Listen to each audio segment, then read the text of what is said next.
So the graphic organizer and the draft of your persuasive paragraph are done.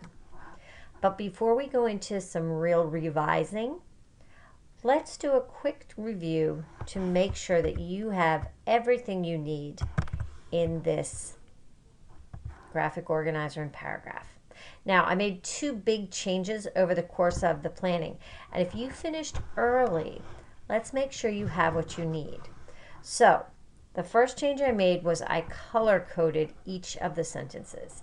If you did not work on a color-coded graphic organizer, I put your black and white organizer at the bottom, and you need to make sure you drop your sentences in this color-coded one and make sure your sentences are color-coded. And you'll see that by the end. The second change I made was I actually added an orange detail in here, and I manually went into everybody's planner and added this. I'm gonna have you add an example, and as soon as I explain that a little later in this video, I'm gonna want you to go back and add one in if you don't have it, because it's gonna make your persuasion a lot more powerful. But before that, I made a big mistake and I did not number my sentences correctly. So I'm going to show you what they should be numbered as, and I want you to stop the video and go change yours. So there should be an intro sentence in red, there should be detail 1 in blue, detail 2 in orange, and here's where I forgot to change the numbers. The green detail should be number 3, the purple detail should be number 4, and there shouldn't be one for the conclusion. I think your green detail probably says 2 and your purple detail probably says 3. So when you're finished, you should have 1, 2, 3, 4, 5, 6 boxes in your graphic organizer, which means there's going to be at least 6 sentences. There could be 7 or 8, but we probably want to keep it at about 6 or it gets too long. Okay, stop the video, go check yours, and make sure you have 4 details plus an intro sentence and a conclusion sentence. Okay, so now let's look at our original bystander bullying paragraph, and let's example, and let's see if we can build this paragraph.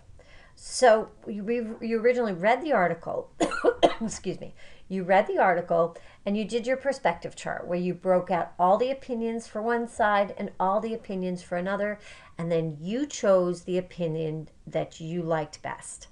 Well, in your persuasive paragraph, your first sentence should have that very strong opinion. So it should be in here and it should be in red. Bystanders should step in to help the victims of bullying. So this should be a clear statement that is your opinion. It should not be a question. It should not be wishy-washy. It should be a clear statement. I also should not see examples in here. Like I know that Fortnite article where it's the letter from Hannah to her parents. I do not want to hear anything about Hannah. I do not want to hear anybody's names. This is your opinion. After reading the article, which perspective do you take? Okay? If you want to stop and check yours, that's good. Okay, so your detail number 1. What is one fact that supports your opinion? Now this should be the best reason in the article. What is the best reason to support your opinion? Well, in this article, there really was only one, but a lot of your articles have a lot more than one. So I am going to make this blue. Even taking small steps could be enough to help. That was the reason that backs up that bystanders should help it. By doing something little, you can stop bullying. Okay? So do you have the strongest reason from your article? And remember, these should be from the article. These are not made up from your head. These are not generic facts. They must come from the article that you read. Okay, go check and make sure you have the strongest article. The strongest reason. Okay, here's the one I added. I think we need what we call elaboration. You need to tell us more here to help your reader really understand what you're talking about. So here's what I would put for this one. And I think this is a couple of sentences. So I'm going to make this orange. For example, and I always want you to start it with for example. For example, Bystanders could ignore what the bully is saying or doing. They could also share positive words of encouragement to show their support to the victims. So these are the little small steps. These are examples of the small steps that could be helpful. Okay? I want you, if you haven't yet, go back and see if you can give an example to back up your detail number 1. If you need help with that, come ask me. But some of the articles have information in there. For this one, you might be able to come up with something from your head if there's nothing in the article. Okay, detail number 3. What is your opposition's opinion? So you're going to go and find one of the arguments from the other side that you think you can disprove. You can show that it's wrong. I'm going to make this green and we'll take a look at it. So some people, that's the other side, some people might believe that helping a victim could put them at risk of getting bullied. Now that's that argument. That's their argument. And in this purple one that says, why don't you believe your opposition's opinion? That's where you prove this wrong. Okay, so why is this a bad argument? Why is this not a good thing? And you're going to make that purple.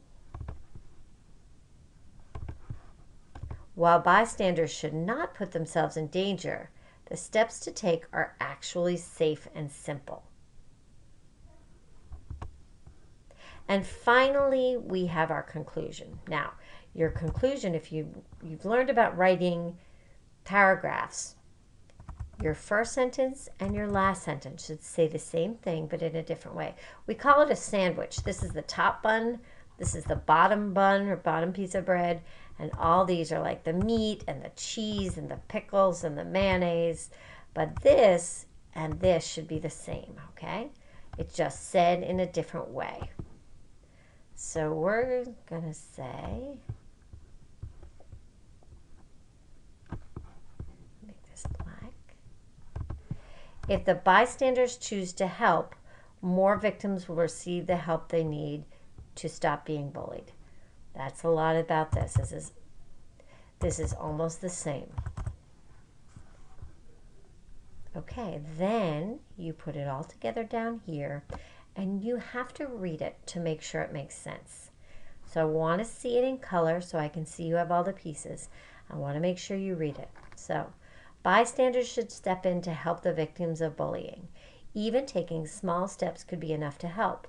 For example, bystanders could ignore what the bully is saying or doing. They could also share positive words of encouragement to show their support to victims. Some people might believe that helping a victim could put them at risk of getting bullied or jeopardize their own safety.